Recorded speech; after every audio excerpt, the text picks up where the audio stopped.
বোনরা শুনছে তো? বিবাহিত ভাইরা শুনছেন তো? তোমরা অবিবাহিতরা শুনছো তো? আমি তোমাদেরকে আজকে এমন এক গল্প শোনাচ্ছি গতকালের, যেটা তোমার সারা জীবনের শিক্ষণীয় হতে পারে। আর আজকের দিনে আমি বিলিভ করি, যদি আমি এরপর আর একটা বক্তব্য না দিই, একটা হাদিস, একটা আয়াত না বলে যদি ওয়া আখিরু দাওয়ানা আলহামদুলিল্লাহি রাব্বিল আলামিন বলে চলে যাই, আমার এখানে আসা সার্থক। যদি তোমরা বুঝতে পারো আমার কথা, তোমরা মনোযোগ দিয়ে শোনো। গতকাল এমন একটা প্রশ্ন আসছে আমার কাছে, আমি তালাক সম্পর্কে কথাটা মনোযোগ দিয়ে শুনবেন। এখানে অবিবাহিত কারা আছো? হাত তোলো তো। অবিবাহিত কারা আছো? ঠিক আছে। আরে হাসার কি, যে এই বাঙালি যেটাই কই এটা হাসে, কি দুনিয়াটা কৌতুক বানাবে। অবিবাহিত কে আছে এটা কি হাসার কিছু হয়ে গেল? কি মানে বুঝলাম না জিনিসটা। এইটাও হাসার কিছু? ভাই আমি এখানে বললাম যে অবিবাহিত কারা আছে, সবাই হাসা শুরু করে, মানে কি কি কয় শরম পাইছে? আপনাকে বলছে ওরা শরম পাইছে? কে বলছে? জবাব দিয়েছেন কি এখানে? আপনার তো জবাব তো ঠিক হয় না ওদের পক্ষ থেকে। ওরা তো বলে না ওরা শরম পাইছে, ওদের কাছে মনে হয়েছে হুজুর এখন কৌতুক করবে। বিবাহিত যারা আছো হাত তোলো তো। মাশাআল্লাহ, তোমাকে বসেন। তো আমি তেমন কখনো ব্যক্তিগত বিষয়ে তেমন বলি না মাহফিলে, এটা আপনারা অনেকে হয়তো জানেন যারা আমাকে চেনেন। গতকাল আমার কাছে এক প্রশ্ন আসলো তালাক বিষয়ে। আমি বেশিরভাগ সময় অ্যাভয়েড করি তালাক বিষয়ে প্রশ্ন। এমনিতে আমি নর্মালি কোনোদিন কোনো ফতোয়া দিই না। যখন নতুন বাংলাদেশে আসছিলাম আমি সৌদি আরব থেকে, তো আরও অনেক ছোট ছিলাম, রক্ত অনেক গরম ছিল, তখন আমি বিদআত শিরক এগুলো নিয়ে প্রায় ফতোয়া দিতাম, আর অনেক ভেজাল লাগতো, সত্যি কথা। আল্লাহ আমাকে আশ্রয় দিয়েছে। পরে আমার ওস্তাদরা, বড়রা যারা আছে, তারা আমাকে বললো যে জামশেদ তুমি ফতোয়া দিও না, কোরআন সুন্নাহ থেকে মানুষকে তুমি আহ্বান করো, ভালোর দিকে ডাকো, মন্দর দিকে নিষেধ করো। আল্লাহ তোমাকে যতটুকু তৌফিক দিয়েছে। ফতোয়া অনেক বিস্তর বিষয়, অনেক সিচুয়েশনের উপরে ফতোয়া চেঞ্জ হয়। দেখা যায় একই বিষয়, মানে সাবজেক্ট এক, পরিস্থিতিতে দুই রকম অ্যান্সার হয়। সে তোমার এখনো সেই প্রজ্ঞা যদি না হয় তুমি দিও না, আর প্রজ্ঞা হলে দিও। তা আমি ওনাদের কথা চিন্তা করেছি যে আমার সেই প্রজ্ঞা হয়নি যে আমি দিব। কারণ এখানে হানাফিরা বলে যে একসাথে 3 তালাক দিলে হয়ে যায়, আর শাফি হাম্বালিরা বলে যে যতবারই তালাক দেয় একবার। এখন যারা হানাফি নিজেদেরকে বলে, ওনারাও কিছু দলাইল পেশ করে, আর যারা শাফি মালাকি আছে বা আহলে হাদিস সালাফি আছে, তারাও সূরা বাকারার মধ্যে যেমন আত-তালাকু মাররাতান, তালাক 2 বার, মানে 2 দফায়, এভাবে দিয়ে বলে। তো আমি চিন্তা করছি এটা বড়দের বিষয়। কার বিষয়? এটা আমার ম্যাটার না, আমার এত জিম্মেদারি নেওয়ার এখনো অতটুকু যোগ্যতা হয়নি। তো বেশিরভাগ তালাকের যখন প্রশ্ন আসে, আমি বড় বড় আলেম যাদেরকে চিনি, যেমন আমি সৌদি আরবে ছিলাম, তাহলে বেশিরভাগ যাদেরকে আমি চিনি তারা মদিনা ইউনিভার্সিটির স্কলার। কেউ হাফার আল বাতান ইসলামিক সেন্টারের লেকচারার, কেউ রিয়াদ ইসলামিক সেন্টারের লেকচারার, কেউ আল আহসা ইসলামিক সেন্টারের লেকচারার সৌদি আরবে, যাদের সাথে আমার পরিচয় আছে খুব ছোটবেলা থেকে, আমি যাদেরকে চিনি, যারা আমাকে খুবই আদর করে। তো আমি যেটা করি, যখন এই তালাকের মাসলা মাসাইল আসে, নর্মালি কোনো প্রশ্ন আসলে আমি জবাব দিই না, কিচ্ছু রিপ্লাই করি না, কারণ আমি জানি আমি ফতোয়া দিব না, আমি ইগনোর করার চেষ্টা করি। খুব সহজ থেকে সহজ প্রশ্ন আসলো দিতে চাই না, কাউকে না কাউকে ট্রান্সফার করে দিই। তো ওই একটা বোন মেসেজ লিখলো, আমি ওয়ালাইকুম আসসালাম দিয়ে লিখেছি আপনি যে কোনো প্রশ্ন লিখে করেন। তখন সে লিখে প্রশ্ন করলো যে তালাকের বিষয়। আমি বললাম যে আমি তালাকের বিষয়ে ফতোয়া দিতে জানি না, আমি একজন বড় আলেমের নাম্বার দিচ্ছি, আপনি ওনার সাথে কথা বলে আপনি জেনে নেন, হোয়াটসঅ্যাপে মেসেজ দিয়ে ওনাকে কল করি, সমস্যা নেই। এখন উনি আমাকে একটা ভয়েস মেসেজ পাঠাইলো যে ওনার হাজব্যান্ড ওনাকে তালাক দিয়েছে 3 বার। এখন উনি নানা হুজুরের কাছে গিয়েছে যে উনি এখন এই স্বামীর ঘর করতে পারবে কিনা। ওনার স্বামী অনুতপ্ত, উনিও অনুতপ্ত। আমার বোনরা শুনছে তো? না, আমার বোনরা শুনছে তো?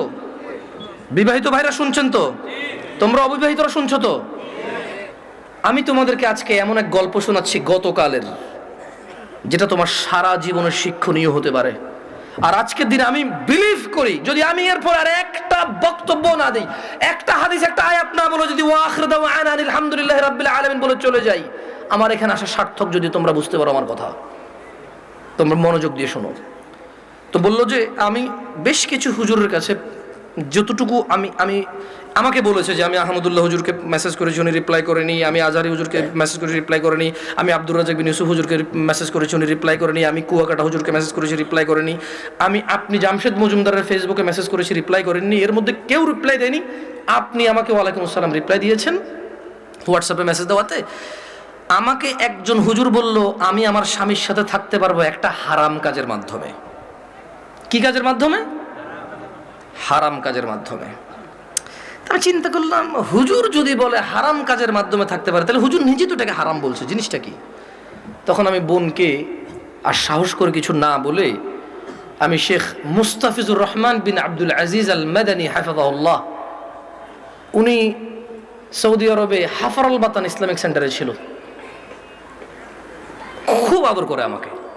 আমি বললাম যে আমি একজন বড় আলেমের নাম্বার দিচ্ছি, আপনি ওনাকে কল দিয়ে আপনার মাসলাটা জেনে নেন, আমাকে আপনার পুরো কথা খুলে বলার দরকার নাই, আপনি ওনার সাথে ডিসকাস করেন। ঠিক 2 ঘন্টা বা 3 ঘন্টা পর উনি আমাকে মেসেজ দিল যে হুজুর আমি একটু আপনার সাথে কথা বলতে চাই। আমি বললাম যে আমি আপনার সাথে কথা বলবো না, আমি আপনাকে যার নাম্বার দিয়েছি যদি ওনার কথায় আপনার কিছু বুঝে না আসে তাহলে আমার কথা আপনার বুঝে আসবে না। বলে যে না হুজুর, ওনার সাথে আমার স্বামী কথা বলেছে, তবে আমার স্বামী একটা বিষয় গোপন করে কথা বলেছে, গোপন করে কথা বলার পরেও হুজুর বলেছে যে তালাক হয়ে গেছে। কিন্তু এখন আমার স্বামী হাফেজে কোরআন, আলেম পাস, আমার স্বামী বলছে তালাক হয় নাই। আমি বললাম যে ওকে, আপনি শেখকে কল করে বলেন যে আপনার স্বামীটা গোপন করেছে। বলে যে আমি ভয় পাচ্ছি ওনাকে কল দিতে, কারণ আমার স্বামী কথা বলেছে, উনি আবার কি মনে করে। আমি বলছি উনি কিচ্ছু মনে করবে না, আমি ওনাকে ফোন দিচ্ছি, আপনি কথা বলেন। ভদ্রমহিলা কথা বলবে না। তখন জোহরের টাইমের সময় হয়েছে, আমি ফোন দিলাম। এবার মানে আমার একটু মেজাজ খারাপ হয়েছে। কি খারাপ হয়েছে? মেজাজ খারাপ হয়েছে। ওই ভদ্রমহিলা আমাকে বারবার বলতে চেষ্টা করতেছে যে আমার একটা বাচ্চা আছে, যদি এখন আমরা স্বামী স্ত্রী আলাদা হয়ে যাই আমার বাচ্চাটার কি হবে? কনসার্ন কোথায়? বাচ্চা। আমি কল করলাম, কল করে বললাম আপনি তালাক হয়েছেন বা হন নাই, আমি কি এরকম কিছু বলছি? বলে যে না। আমি বললাম ধরে নেন আপনার স্বামী আপনাকে তালাক না দিয়ে যদি গলা একটা কোপ দিত, আপনার গলাটা কাটতো কিনা? বলে যে কাটতো। আমি বললাম তালাক দিল, তালাক হবে। এবারে হুঁশে দিছে না বেহুঁশে দিছে, রাগ করে দিছে না আদর করে দিছে, মজা করে দিছে নাকি দুষ্টামি করে দিছে, এইটা ম্যাটার না। আপনার স্বামী যদি আপনাকে 5 তলা বিল্ডিং থেকে রাগ করে অথবা রাগ না করে হাসি মুখে অথবা দুষ্টামি করে যদি আপনাকে ধাক্কা দিত, আপনি কি পড়তেন 5 তলা থেকে? বলে যে পড়তাম। তাহলে আপনার কেন মনে হচ্ছে না যে আপনার স্বামী আপনাকে রাগের মাথায় তালাক দিলে হবে না? রাগের মাথায় ধাক্কা দিলে যদি 5 তলা থেকে পড়ে আপনার হাত পা ভেঙে যায়, মরার সুযোগ থাকে, মরে যেতে পারেন আপনি, এরকম সম্ভাবনা থাকে, তাহলে কেন আপনার স্বামী আপনাকে তালাক দিলে তালাক হবে না? মানতে অসুবিধা কোথায়?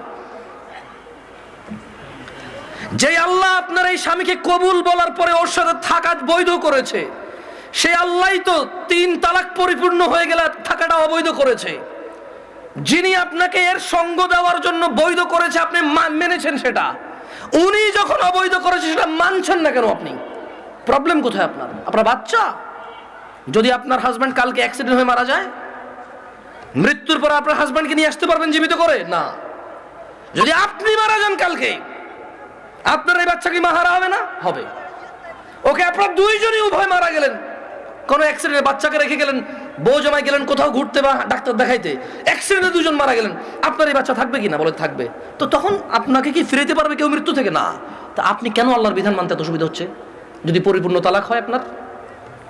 আমি বললাম শেখকে কি প্রশ্ন করেছে? বলে যে ও আমাকে বিয়ের পরে, মেয়ের বয়স মাত্র 18 বছর, ওয়াল্লাহ ভাই আমি কথা বলতাম না, আমাকে ভয়েসে বলেছে যে ভাই আমার বয়স মাত্র 18, আমার একটা বাচ্চা আছে, আমার স্বামী খুব বদমেজাজি, আমাকে তালাক দিয়েছে, এখন ও অনুতপ্ত থাকতে চাই। কত বছর বয়স মেয়ের? শুধু 18, একটা বাচ্চার মা। যে বাচ্চা, ওই বাচ্চার বয়স আমাকে বলেছে যে 3 মাস বা 3 বছর, আমার সঠিক মনে নাই, এরকম কিছু বলেছে। আমি বললাম আপনি কি মানে নিজে নিজে পছন্দ করে বিয়ে করেছেন নাকি বাবা মা পছন্দ করে বিয়ে দিয়েছে? বললো যে বাবা মা পছন্দ করে বিয়ে দিয়েছে। আমি বললাম বিয়ের আগে স্বামীকে চিনতেন না? বলে যে না। আমি বললাম আপনার স্বামী নামাজ পড়ে না, ঠিক না? বলে যে হ্যাঁ। আমি বললাম আপনার স্বামী তো নামাজ পড়ে না, ঠিক না? হ্যাঁ। আমি বললাম আপনার স্বামী হুজুর আলেম এগুলো বলে লাভ কি? হাফেজ বলে লাভ কি? ও তো নামাজই পড়ে না। ও তো ধর্মর কোনো মূল্যায়নই করে না। ও আপনাকে তালাক দেয় আবার রাখে, আবার তালাক দেয় আবার রাখে, আবার তালাক দেয় আবার রাখে, এখনো আপনাকে রাখতে রাজি আর আপনি ওর কাছে থাকতে রাজি। তো বললো যে প্রথমে একদিন তালাক দিল, তালাক দেওয়ার পর ওনার স্বামী বিলিভ করে একসাথে 3 তালাক দিলে তালাক হয়ে যায়। ওনার স্বামীর এটা দেখেন, আমি আবার বলি, এটা আমি বলছি না, উনি বলছে যে ওনার স্বামী হাফেজ এবং আলেম পাশ মেবি, বা হাফেজ এটা কনফার্ম আমি।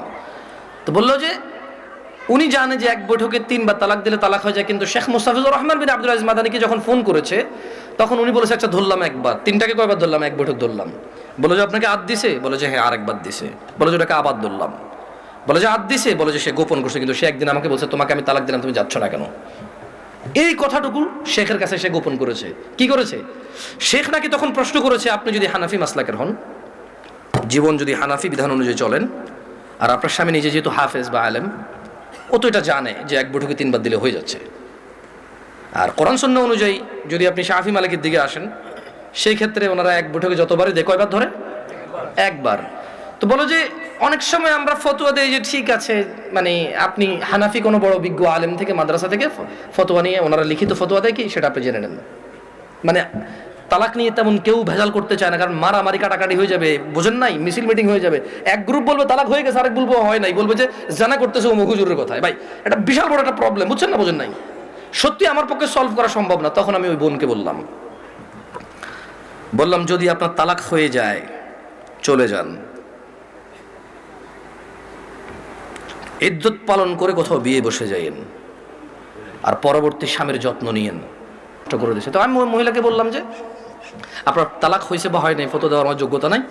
আপনি যদি মনে করেন আপনার স্বামী গোপন করেছে শেখের সাথে, তালাক একবার তালাক দিছে যেটা গোপন করেছে, আপনি ওনার সাথেই কথা বলেন। তো আমি আমার বোনদেরকে বলবো, বোন ও আচ্ছা, আমি ওই মেয়েটাকে এতটুকু বললাম যে যেই ছেলে আপনাকে 3 বার তালাক দিল, 3 বার, আপনার কাছে কেন মনে হয় ও 4র্থবার দিবে না? আবার আপনার কাছে কেন মনে হলো যে ও 4র্থবার দিবে না? আর এই তো আপনি এই স্বামী ছাড়া থাকতে পারবেন না, আপনার একটা বাচ্চা আছে, কেন আপনি স্বামীর সাথে এমন ব্যবহার করলেন যে ও তালাক পর্যন্ত গিয়ে পৌঁছালো? ওর উপায় কি? ওই বেচারার উপায় কি? ধরলামও খারাপ, ওর চেয়ে নিকৃষ্ট পুরুষ আর এই পৃথিবীতে আমি ধরে নিলাম। আপনি যদি ওর সাথে এমন ব্যবহার করেন যে ও তালাক দেওয়া ছাড়া রেখে উপায় নাই, একটা ঘরে আগুন লেগে গেছে, বের হবে না মানুষ বের হবে না? এই দরজা বন্ধ, সেই দরজা বন্ধ, সেই দরজা বন্ধ, জানালা দিয়ে হলো তো মানুষ বের হবে না? তা আপনি এমন এক সংসারের মধ্যে কেরেঙ্গাল লাগাই দিয়েছেন, কিচ্ছা কাহিনী লাগাই দিয়েছেন, এমন এক অশান্তি লাগাই দিয়েছেন, ও তালাক ছাড়া বেরোতে পারছে না এখান থেকে। এমন করলেন কেন? এই যে এখন কান্নাকাটি করতেছেন, এমন করলেন কেন? এই যে বলতেছেন আমি এখন ধৈর্য ধরবো, আমি আর মুখে মুখে বলবো না, আমি আর ওর অপছন্দ হয় ওর বাবা মায়ের সাথে খোটাখুটি করলে এখন আর করবো না, আমি আগে কেন ভাবেন নাই? আমি আমার বোনদেরকে বলবো তোমার স্বামী আছে, ওকে গুরুত্ব দাও।